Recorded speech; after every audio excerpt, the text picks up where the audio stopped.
Pack in your shoebox. All right, if you'll open your Bibles this morning, the book of Matthew. Kind of feel bad. I started to pick a different text this morning after what's been going on the last few days with the hurricane. I saw a picture online of the Myrtle Beach Lifeway store that said closed due to Matthew. Mark, Luke, and John are behaving. And so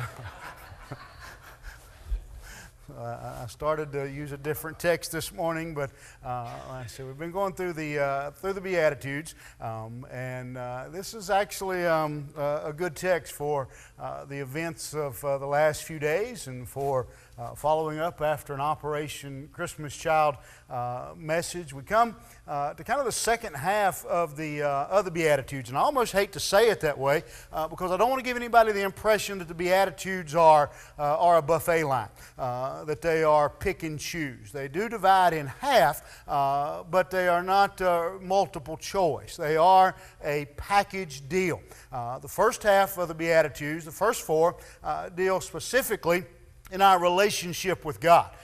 Blessed are those who are poor in spirit, those who mourn, the meek, who hunger and thirst after righteousness. Now, Christ moves into kind of what happens once we understand those four. Once we realize that we are sinners desperately in need of salvation, that there is no righteousness in us whatsoever, we grieve over that sin, we long for righteousness in our life. Once that begins to take place, then we move to this beatitude where Christ says, blessed are the merciful. Now, I don't know many people who would look at me and say, I'm not merciful. I stomp on everybody.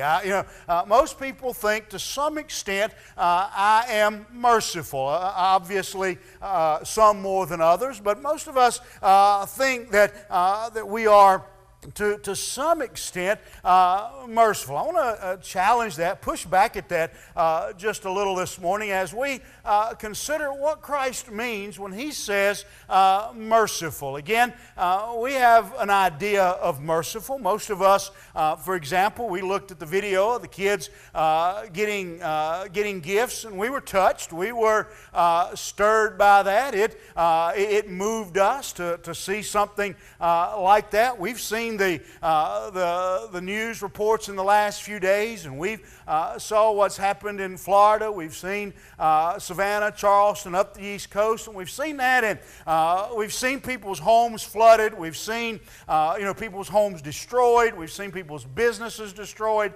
People displaced in shelters.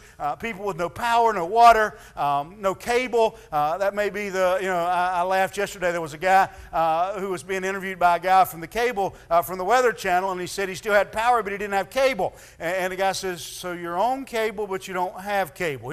And so we've watched that, and our hearts have been tugged by that. I mean, that's, it bothers us, and we have had some, we have feelings about that. And so most of us have a tinge, a hint of mercy in us. But I want us this morning to go a little further and understand a little more in detail what Christ means when He talks about mercy. Very simple message this morning because this is one, it's not like poor in spirit where we don't want to hear about being poor or hungry. This is mercy. This one's pretty straightforward. So we need to start with a definition. How do we define mercy? It may be easier to talk about what mercy is not. Mercy is not what most of us have done the last few days. Mercy is not sitting and watching a newscast and going, oh, those poor people in Florida. Oh, those poor people on the coast. That's not mercy. That may be sympathy. It may be even the beginning of mercy. But mercy, as Christ is speaking here, and the word that He uses is a word that kind of another way of understanding. It comes back to the word of the idea of whitewashing. And in other words, it's the idea of seeing it and covering it over and fixing see it. And so mercy is not what we've done for the most part the last few days, where we have set aside and said, oh man, that's terrible. That's horrible.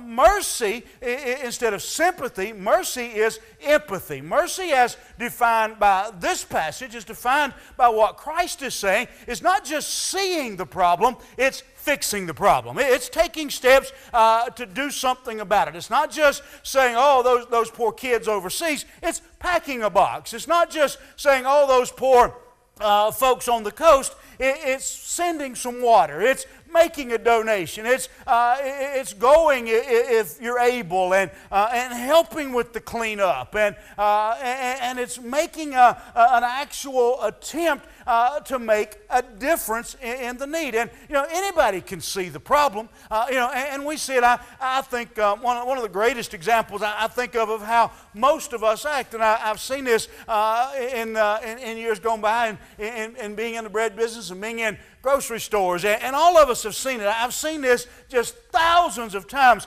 I've watched people walk in the grocery store, and you've seen this. You know how many times this happens. When you walk in and there's always a rug laying at the front door of a grocery store. And I can't tell you how many times I've been standing at the front of the store and that rug be flipped up, and somebody walk in, step over the flipped up rug, and go, somebody's going to fall, and keep walking.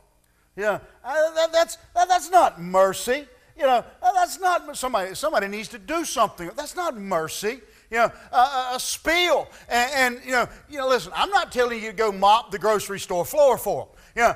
But I am saying we could at least point it out to somebody before some little lady takes a header in aisle 3. Mercy is, as defined by this passage, is not just simply seeing the problem. Listen, it's good that we see the problem. We're bothered by the need. We see that neighbor next door. We see that person at work. We see that person and it's good to see that problem. But if you look, James says very clearly in the 2nd chapter, he says this, basically paraphrasing, he says to see the problem and do nothing about the problem is worse. At least if you're blind or ignorant to the problem, you can, well, I didn't know. But to see the problem, to know the need, and to ignore the need, that is contrary to everything we are called to be as believers. Contrary to everything that the world is looking for out of the church today. To see the problem, to see the needs. We know even greater than the needs of those who need water and power and those kind of things. To see the need, to know that around us people are dying lost without Jesus Christ. To know that people are dying and leaving this world lost, bound for an eternity in a devil's hell. To know that. And to say somebody needs to do something. Deacons need to do the missionaries. Somebody needs to do something. That is just there is nothing that is more contrary to who we are to be as believers than to know a need, to see a need, and to do nothing. Mercy defined is action. It's taking some action about the problem. Again, the best way to understand and describe mercy is to think about the greatest picture. Well, what does the Bible say? The Bible tells us that it says very simply, God is mercy. Paul at one place says that He is rich in mercy. Now let's think about that for a minute. How does God show His mercy? Well, the greatest example was Calvary. The greatest example was Christ. God didn't just sit on His throne and look at this earth and go, well, old Tommy, he's a mess. Tommy, he's lost. Tommy, he and I are separated. There's a division between. God looked and He said what? That God so loved the world that He gave His Son. He doesn't just say, go all the way back to Genesis. Go back to the Garden of Eden, and we see there where man first fell. And what does God do? He immediately steps onto the scene and says what? He looks at Satan, He looks at Lucifer, and says to him, He said, you've done this. He said, I want you to understand the seed of this woman. He said, you're going to bruise his heel, but he's going to crush your head. You know what he was saying? Right there at that instant, that moment when man first fell, he said, I'm going to do something about this. I'm going to send my son. I'm not just going to sit in heaven and go, yeah, they're lost. Yeah, they're going to hell. He says, I'm going to do something. The greatest picture of mercy for you and I is Jesus Christ, is what God did. If we want to know what mercy looks like, it doesn't sit idly by. It would have been simple for God. It would have been easy for God to sit on His throne and go, Phew. Listen, I've told you before, you know what I would be if I was God. I'd be the lightning bolt God. You know, that would be my nickname. You know, listen, and it would have been easier in Eden when I wouldn't have needed but 2 lightning bolts. Adam and Eve, gun. You know, listen, that would have been the simple way to fix the problem. That would have been the easy way to deal with it. Zap, no more Adam and Eve, no more problem. But instead, our God said, I'll send my son. That's mercy. Amen. That's mercy. That's what mercy looks like. Mercy doesn't just see the problem. Mercy intervenes. Mercy steps in and takes action about the need, the problem. Whether it's, again, and all of us have various gifts and various abilities.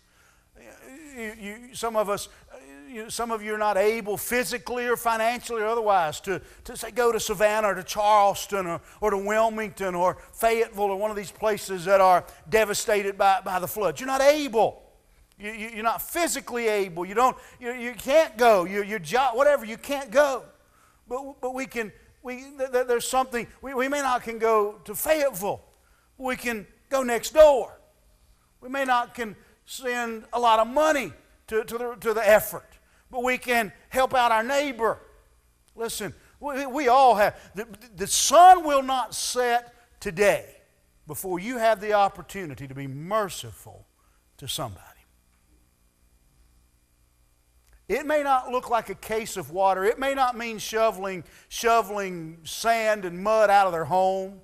It may be that you're at the grocery store in a little while and you're starting out and there's a mother wrestling with her child and trying to handle her child in a buggy full of groceries. And it may mean that you walk over and you help. Don't try to hold the child. That'll get you locked up. It may mean you put the groceries in the trunk for a while she holds the child. It may mean that a little lady is trying to get in and out of the store with her arms full and you hold the door for her. It may mean that somebody's going through the register and they're $1 short and you give them $1. Now, there's opportunities every day for us to show mercy, to show the love of Christ. I shared with you last week those 20-year-old books that I found that some of them are still laying here, those 60 ways to share Christ. There's all kinds of little ways in that we have the opportunity every day, not just to see the need, but to meet the need, to show the mercy, the love of God. Listen, I want to tell you something. Our world is starving for the church of Jesus Christ to show mercy. We live in a mean, rotten world. We live in a world where right here in our own town, people go in and shoot a 90-year-old lady. We live in a mean world. We live listen, we live in a world where most of us don't feel safe at pretty much any place, even in our own home. We live in a world that when they see mercy, when they see someone being merciful, however small, I don't know how many of you have ever, you just saw it played out for you on that video. I don't know how you ever packed a shoebox or saw. Listen, I stand sometimes and when we go over there to the warehouse and those shoe boxes are coming down through there and every one of them was opened and inspected. And so generally if I'm around there and I can see, and those of you that have been, you know what I'm talking about. That, you know, there are things in those boxes that I'm looking at them going, really? This is a Christmas present? Yeah. For the most part, we could give our children 100 of those boxes. And they'd go, where's my present? I don't want this stuff. Where's my real present? Did you see those kids with a baseball? Thrilled to death. With a Carolina Tar Heel shirt. Thrilled to death. You know, that tells you how grateful they are over nothing.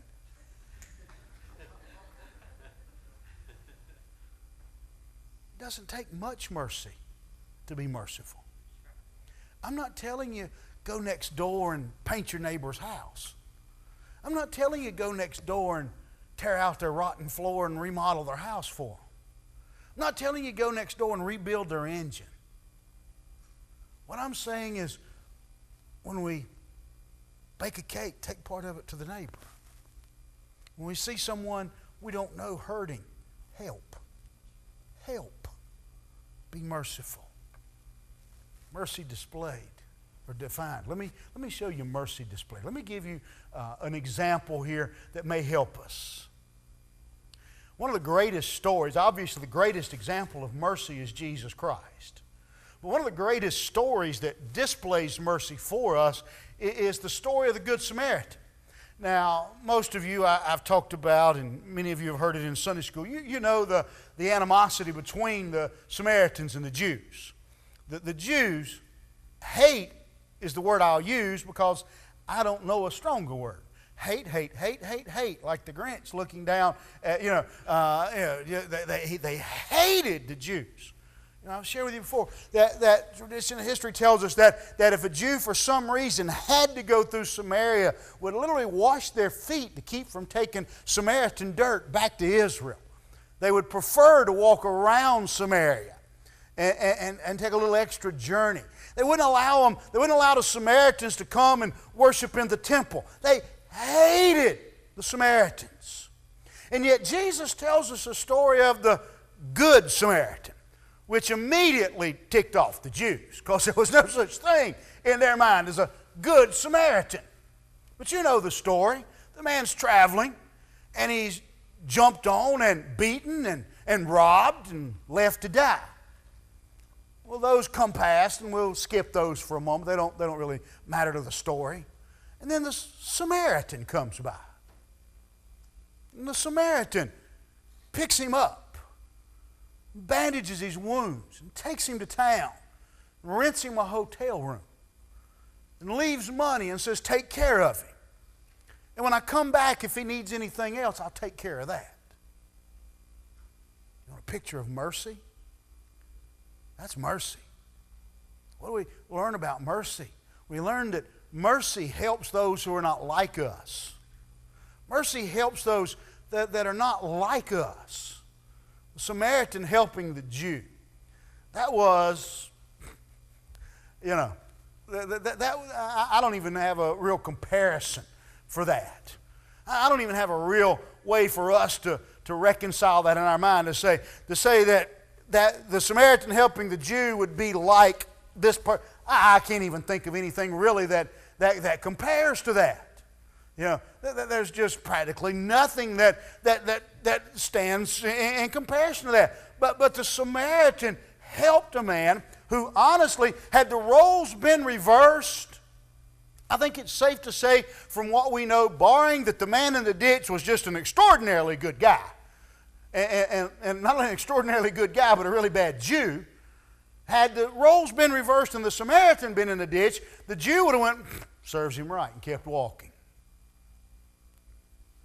Got what was coming to him. Shame they left him alive. I mean, those are the kind of comments you can imagine would have come out of this. But mercy goes over to the ditch and rescues the man who isn't from his town, who isn't like him, who wouldn't have done the same thing for him. Had the Samaritan went over to the ditch, leaned over, and like a kid in elementary school went nana nana boo boo, that would have, no. Mercy goes over. See, here's the thing. Mercy helps somebody not like us. See, and I'm not going to pick anybody because I don't want to be accused of jinxing anybody. But here's what I know. If when we get done today, we go out in the parking lot, and one of the ladies of the church, or even one of the men of the church for that matter, we get out there and they have a flat tire. I know, beyond any shadow of a doubt, it'll look like a NASCAR pit crew. There will be too many people helping. There will be too many people involved.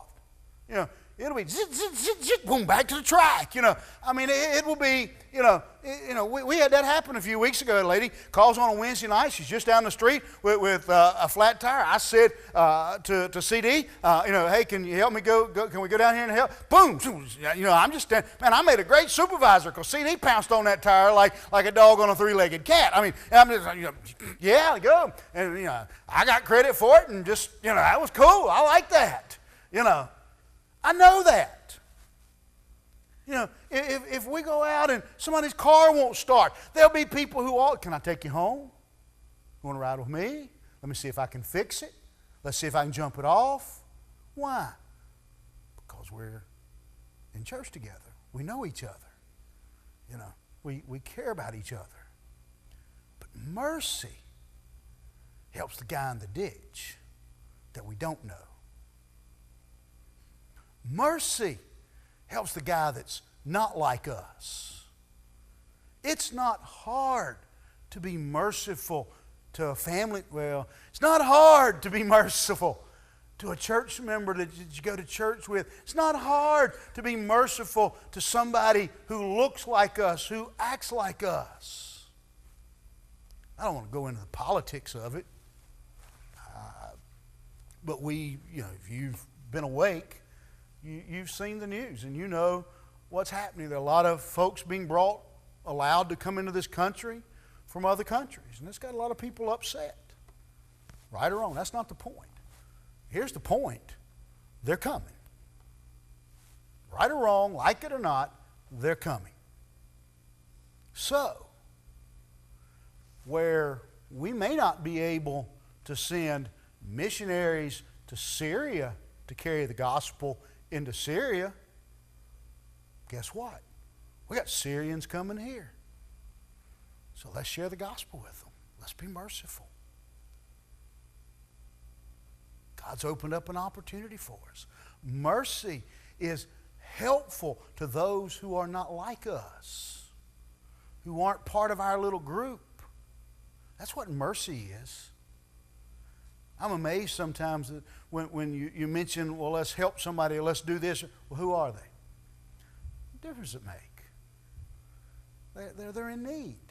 They need to know the love of Christ. They don't, who they are, where they are, what they are, that's not the point. The point is, look, Jesus says, blessed are the merciful. There are no subpoints. There are no bulleted points. There are no outline numbers under it. Blessed are the merciful to the merciful. One of my favorite shows of all time was MASH. I loved MASH.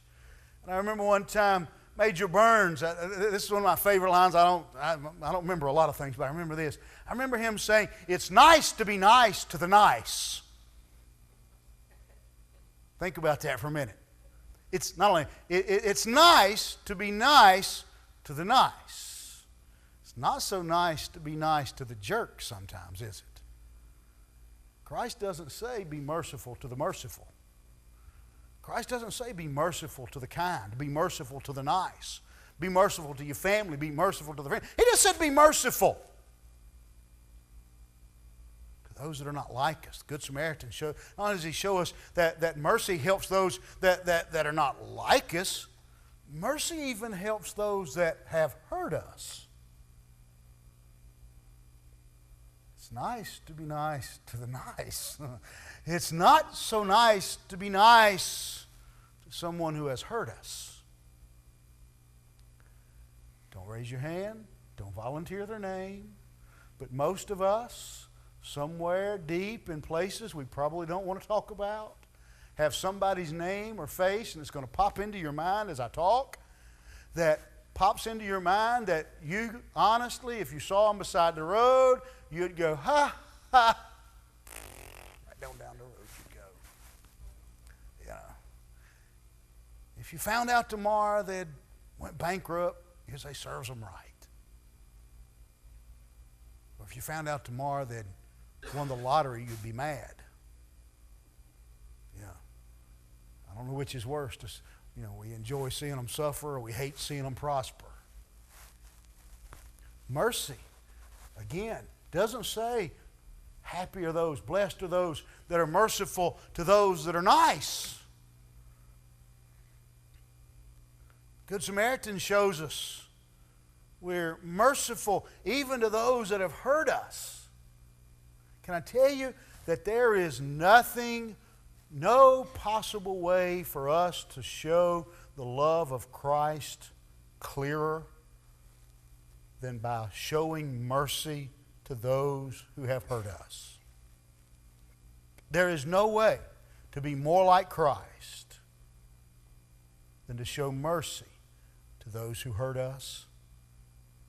I remember reading about a certain bloodied, beaten, crucified man hanging on a cross saying, Father, forgive them, for they know not what they do.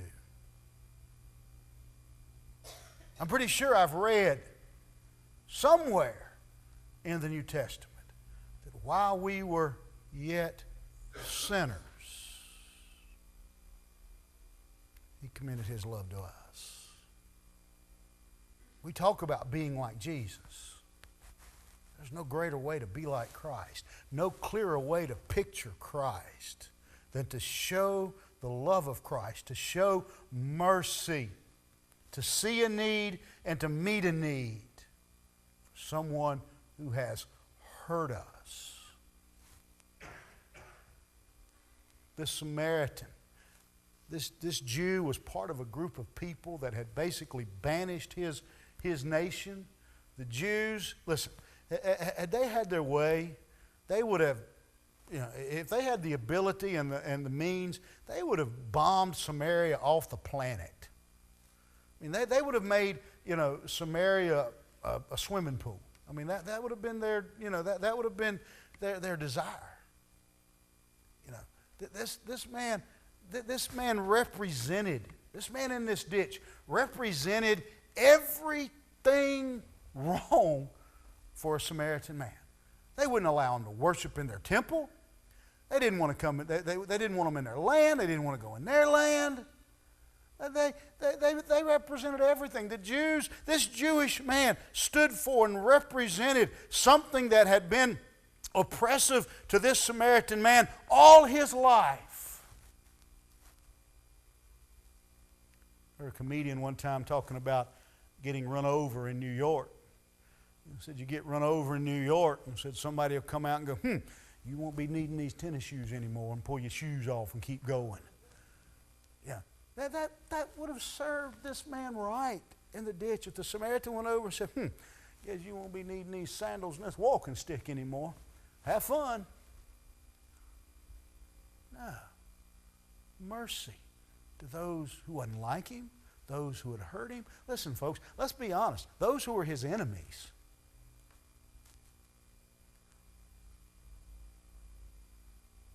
y'all'd rather me preach about hell than being nice to your enemy, right? You'd rather hear something along those lines. You'd rather me preach on tithing than talk about being nice and merciful to your enemies. That's heresy. Mercy to those that are not like us, those that have hurt us, those that are our enemies, those that are hurting. That's mercy. That's what mercy looks like. That's what the church ought to look like. I love the sign, and I find it interesting that they've all been torn down. But at one time I had hung up signs all over the place around here that said the church is the only institution in the world that exists for those who are not her members. Amen. And all those signs are gone. But that's exactly who we are. We exist for those who are not our members. Mercy. Why? Mercy distributed. Now look what he says at the end. And forgive me, I may upset some of you. I want to say this in a way that clears it up some out of King James English. Blessed are the merciful because they have received mercy. Again, let's take the whole context of things. Again, I've said all along, the Beatitudes are not a buffet line where you get to pick and choose. He's already told us. Starts out poor in spirit, recognizing our sinful condition, grieving over that sinful condition, being meek enough to allow God to change us, hungering and thirsting after righteousness. And then we are merciful. Why? Because we realize that we have received mercy. We realize how merciful God has been to us. We realize that God in His mercy has spared us, has spared you, and instead of judgment offered grace, offered forgiveness. And because of that, we are merciful. I wonder this morning, in closing, I just want you to think of something. If we were to go out and to go among your friends, your family, your loved ones, those that know you best, and we were to say to them, make a list of all of their attributes. Tell me about them. Tell me all about them.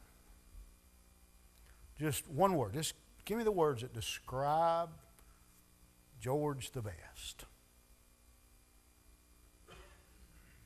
Give me the words that describe Lucy the best. Would mercy make the list? Would anybody call us merciful? As I thought about that, here's what kind of dawned on me. Most of us, when we see a huge need, like situation in Savannah and Charleston, down the East Coast, I'm sure that over the coming days, just talking to Paul from the Baptist Men, I'm sure over the coming days there's going to be a lot of needs. And I'm positive that if I was to say that next Sunday, please bring bottled water, and we may before, so we don't know as the needs develop. I'm sure that if I said bring bottled water, bring cleaning supplies, most of us would respond. Most of us would respond to the big needs of people we don't even know on the East Coast. You've done it before.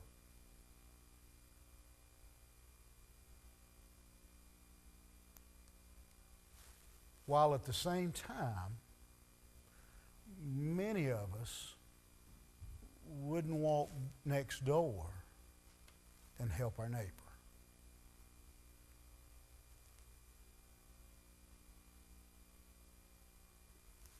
Is merciful a word that would be used to describe us as a church, as individuals? It should be. We talk about, we sing all the time. There's a hymn in the book, let others see Jesus in me. We talk about that. Want people to see Jesus in me. Can I ask you a question? Was Jesus merciful? Was he? So if Jesus was merciful and I'm not showing mercy, I'm not being very much like Christ, am I? I think now let me ask you a question. If we were to do that same, give them a list and ask them to describe one thing and ask them to describe Jesus, do you think mercy would show up on Jesus' list? Do you think merciful would show up on His list? And shouldn't it show up on ours? Shouldn't it be one of our characteristics?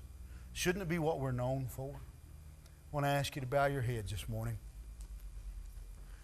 And you're here today and you say, Jimmy, I know beyond any shadow of a doubt, no question in my mind, no hesitation, I know I've been saved. I know that I know that I know that I know, as they always say.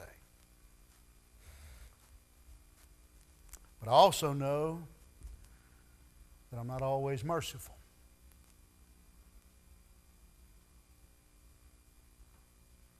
You need to come this morning, you need to kneel and say, Lord, help me. Nothing you can do, nothing about you were greater demonstrate the love of Jesus Christ in your life than showing mercy to those who don't deserve mercy. More importantly, you're here today and you don't know Christ. See, I'm not even sure what this mercy is.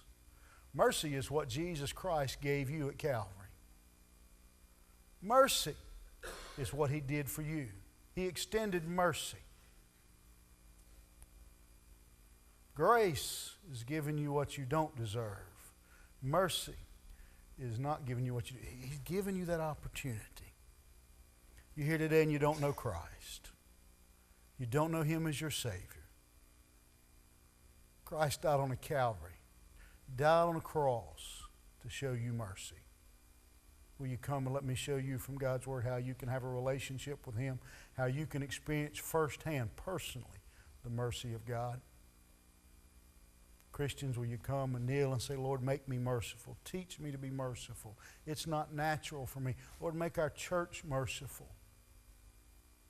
Not just to those like us, not just to those we love, but to those who are different from us, those who are our enemies, those who have hurt us. God, help me to learn to show mercy. And then I'll truly be like you as we stand together.